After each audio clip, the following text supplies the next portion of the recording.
Intervención del presidente de la República, Juan Manuel Santos Calderón.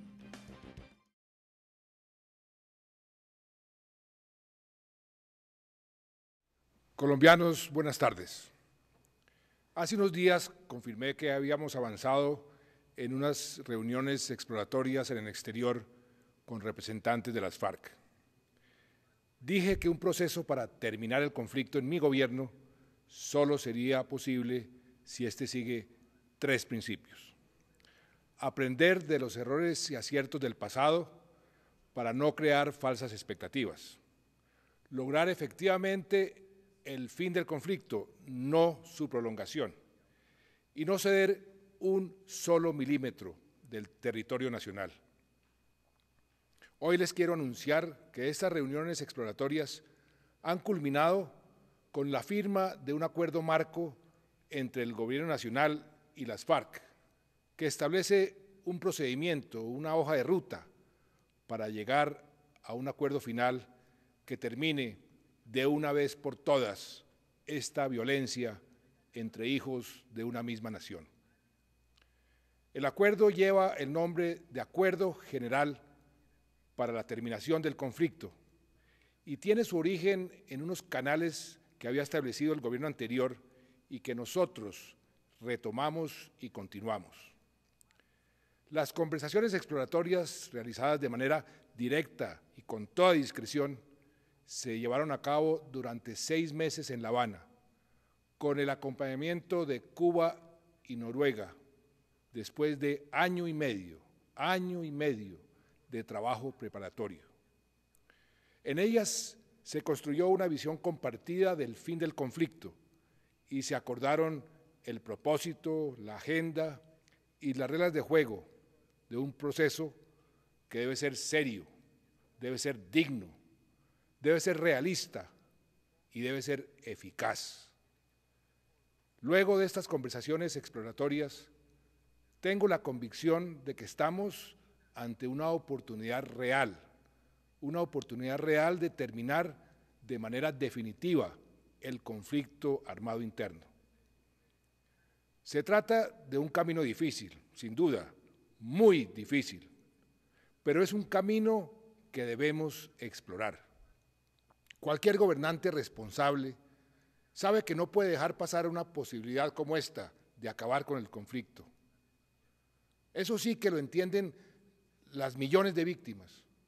¿Cuántos colombianos no han sufrido el conflicto en carne propia? ¿Cuántos colombianos no tienen un familiar que haya sido víctima de la violencia? Estamos ante una oportunidad real por dos razones fundamentales. La primera, porque Colombia ha cambiado y el mundo ha cambiado. La segunda, porque este acuerdo es diferente. Lo primero, ¿qué ha cambiado? Hoy podemos hablar de paz porque Colombia crece y se abre al mundo. Nuestra economía es ya una de las más prósperas de América Latina, similar a la de Argentina y solo superada por Brasil y México. Es una economía que está creando empleo, como pocas en el mundo, en medio de una fuerte turbulencia internacional. Hoy podemos hablar de paz porque millones de colombianos están saliendo de la pobreza y porque seguimos avanzando en esa dirección. Hoy podemos hablar de paz porque el uso de la violencia para alcanzar objetivos políticos es cosa del pasado. Ningún país de la región lo tolera y en varios hay gobernantes que dejaron atrás la lucha armada y optaron por el camino de la democracia. No solo Colombia, el continente entero quiere vivir en paz y nos respalda en ese propósito. Hoy podemos hablar de paz gracias a los éxitos de nuestras fuerzas militares y de nuestra policía y gracias a la creciente presencia del Estado en todo el territorio nacional. Hoy podemos hablar de paz gracias al esfuerzo diario de nuestros soldados y de nuestros policías, a quienes en este momento quiero rendir un sentido homenaje. Yo sé lo que es la guerra. Yo sé lo que es la guerra porque fui ministro de Defensa en un momento crucial y conocí de primera mano el sacrificio de nuestros hombres. Hoy podemos hablar de paz porque la visión de mi gobierno es una visión integral. No combatimos por combatir, combatimos para alcanzar la paz. Y también estamos construyendo paz. Lo hacemos cuando reparamos a las víctimas, lo hacemos cuando restituimos tierras a los despojados, lo hacemos cuando buscamos mejorar las condiciones de vida de quienes han permanecido olvidados en los confines de nuestra geografía. Hoy podemos hablar de paz porque este gobierno ha avanzado mucho de la mano del Congreso en crear condiciones para la reconciliación nacional. Lo segundo, ¿por qué es diferente este acuerdo? ¿Por qué no repite los errores del pasado? Es diferente porque es un acuerdo para terminar el conflicto. Contiene las condiciones que el gobierno considera necesarias para abrir un proceso con suficientes garantías, aunque por supuesto el éxito no se puede dar por descontado. Por eso un punto de la agenda es precisamente el fin del conflicto, es decir, lo que pasa cuando cesen definitivamente las acciones militares. Este acuerdo no es ya la paz, ni se trata de un acuerdo final. Como ya lo dije, es una hoja de ruta que define con precisión los términos de discusión para llegar a ese acuerdo final. Este acuerdo es diferente porque no tiene despejes de territorio y porque no hay cese de operaciones militares. Es diferente porque las conversaciones se llevarán a cabo fuera de Colombia para seguir trabajando con seriedad y discreción. Comenzarán en Oslo la primera quincena de octubre y luego continuarán en La Habana. Es diferente porque las conversaciones no tendrán un tiempo ilimitado. Se medirán en meses, no en años. En todo caso, acordamos que la duración estará sujeta a que se revisen los avances cada cierto tiempo y si no hay avances, sencillamente no seguimos. Es diferente porque el acuerdo establece un proceso con una estructura clara dividida en 3 fases. La primera fase, la fase exploratoria, definió una agenda cerrada y unas reglas de procedimientos para evacuarla, que es lo que ya se firmó. La segunda fase estará enmarcada dentro de unas sesiones de trabajo reservadas y directas. Será una discusión sin interrupciones y sin intermediarios. ¿Sobre qué? Sobre los puntos acordados para llegar al acuerdo final. Y con ese acuerdo final se terminaría formalmente el conflicto. La tercera fase es la implementación simultánea de todo lo acordado, con las correspondientes garantías y mecanismos de verificación y de participación ciudadana. Este acuerdo es diferente a los anteriores porque contiene una agenda realista sobre 5 puntos concretos. El primer punto es el desarrollo rural. Eso significa dar mayor acceso a la tierra, llevar infraestructura a las regiones más apartadas, hacer que la prosperidad y los servicios del Estado lleguen a todos los habitantes del campo. Es repartir de manera más equitativa la prosperidad por todo el territorio. El segundo punto son las garantías para el ejercicio de la oposición política y de la participación ciudadana, no solo en la norma, sino en la realidad.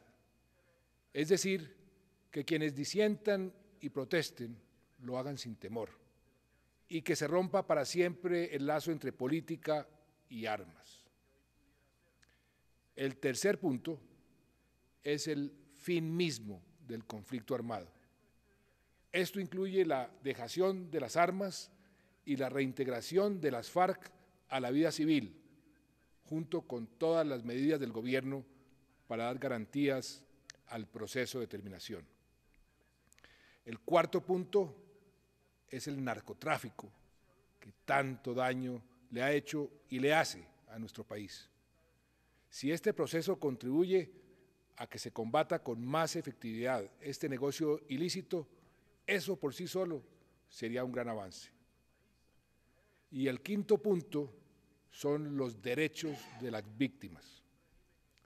Nadie puede imaginar el fin del conflicto sin atender a quienes han sido sus víctimas, que precisamente es lo que comenzamos a hacer con la Ley de Víctimas.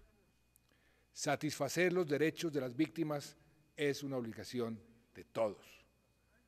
Eso significa también emprender un ejercicio de esclarecimiento de la verdad, porque no solo las víctimas, sino todos los colombianos tenemos derecho a saber qué pasó y quiénes fueron los responsables.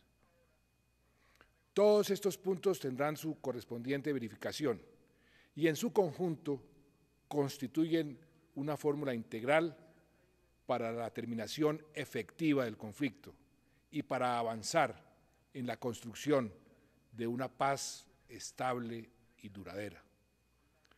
Y son además consecuentes con las políticas de este gobierno. Nosotros seguiremos haciendo en el terreno lo que le prometimos a los colombianos: restituir tierras, reparar a las víctimas, garantizar justicia, disminuir la pobreza, crear empleo. Hemos trabajado con seriedad y debo reconocer que las FARC también. Todo lo que hasta ahora se ha acordado se ha respetado. Si las FARC abordan la siguiente fase con la misma seriedad, tenemos buenas perspectivas. Para la fase que comienza, vamos a establecer mecanismos para informar sobre los avances y para garantizar una adecuada participación de la sociedad, manteniendo, eso sí, el carácter serio y discreto de las conversaciones. En el entretanto, repito, el gobierno no hará concesiones de ningún tipo en el terreno militar. Las operaciones militares, señor ministro Juan Carlos Pinzón, señor general Navas, señores comandantes, señor director de la policía, las operaciones militares continuarán con la misma o más intensidad. Tampoco nos dejaremos amedrentar por los extremistas y los saboteadores de cualquier sector que suelen aparecer en estos momentos. Al pueblo colombiano le pido templanza, le pido paciencia y fortaleza ante eventuales nuevos ataques de las FARC o un incremento de la violencia, que de todas maneras serán respondidos con toda la contundencia por parte de la fuerza pública y de la justicia. Por último, quiero agradecer a los gobiernos de Cuba y de Noruega por el generoso apoyo que nos han brindado. Sin su concurso, no habría sido posible llegar a este punto. Cuba y Noruega seguirán actuando como anfitriones y garantes en la segunda fase. También quiero agradecer al gobierno de Venezuela por su permanente disposición a ayudar en todo momento y al gobierno de Chile por haber aceptado apoyarnos en la siguiente fase. Estos dos países, Venezuela y Chile, serán acompañantes. Agradezco finalmente a una serie de expertos internacionales que desde el principio, con su conocimiento, con su experiencia, con gran dedicación, han enriquecido enormemente este proceso. Compatriotas, hay momentos en la historia en que un gobernante debe decidir si se arriesga a emprender caminos nuevos para resolver los problemas fundamentales de su nación. Este es uno de esos momentos. Sin duda hay riesgos, pero creo que la historia sería mucho más severa con todos nosotros si no aprovechamos la oportunidad que hoy se nos presenta. En todo caso, la responsabilidad de esta decisión recaerá sobre mis hombros y sobre los de nadie más. Y eso sí, quiero poner muy de presente a todos mis compatriotas, que si no somos exitosos, tendremos la tranquilidad de que hicimos lo correcto, de que no hicimos concesiones ni cedimos un centímetro del territorio, ni tampoco desatendimos las tareas del gobierno. Hemos procedido y procederemos con la debida cautela, pero también con determinación. Los invito entonces a que miremos este proceso con prudencia, pero también con optimismo. Si somos exitosos, habremos puesto fin a esa oscura noche de medio siglo de violencia. No podemos seguir siendo un país con uno de los conflictos internos más largos del planeta y el último del hemisferio. No podemos dejar que sigan naciendo nuevas generaciones, como la mía, que no conozcan un solo día de paz. No hay duda de que es hora de pasar la página. Hace unos días, una madre cabeza de familia, con 4 hijos, de los cuales había perdido 2 en este conflicto, se me acercó y me dijo: presidente, busque la paz. En paz seremos mejores personas. En paz, los 2 hijos que me quedan tendrán más oportunidades. Así lo creo, así lo creo. Si ponemos fin al conflicto, los colombianos estaremos frente a un mundo lleno de oportunidades. Si terminamos el conflicto, se desatará todo nuestro potencial y a Colombia no la parará nadie. Tenemos que unirnos todos para hacer que el sueño de vivir en paz se convierta por fin en una realidad. Muchas gracias y buenas tardes.